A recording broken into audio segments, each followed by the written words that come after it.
Good morning, children. Lesson 2 Wildlife of your English Literature, Class 7. First, what is wildlife? Wildlife is defined as all undomesticated animals, uncultivated plants, and microorganisms that live in their own natural habitats or those that inhabit where they have become adapted. From ecological viewpoint, wildlife is a renewable resource of economic utility to man. These natural resources can be used again and again without being destroyed. Thus, there is a need for conservation of wildlife. Necessity of wildlife conservation. Ecological balance.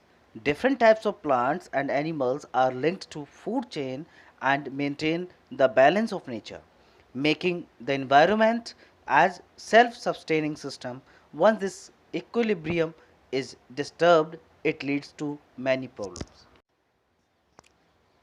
For example, the, dis- the destruction of carnivorous or insectivorous often leads to the increase of herbivorous, which in turn affects the forest vegetation or crops. Destruction of forest means less rain and thus economy is affected.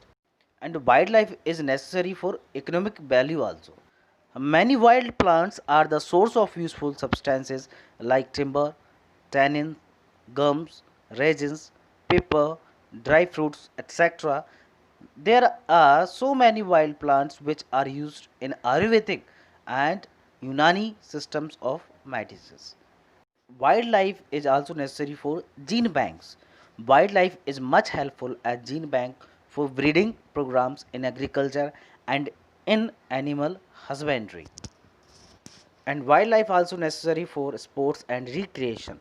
Wild animals provide good sport to hunters in their habitat and fun and recreation to public circus shows, aquaria and zoological gardens. People visit to zoos, natural parks and sanctuaries for enjoyment and thrilling experience. And wildlife is also necessary for aesthetic value. Wild animals are a source of aesthetic value.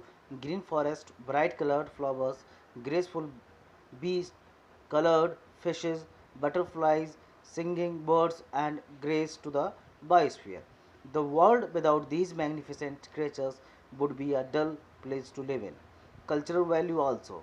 Wild animals is a cultural asset of any country. Poets get inspired from wildlife to compose their poems and songs, and artists make paintings and sculptures. Okay, students.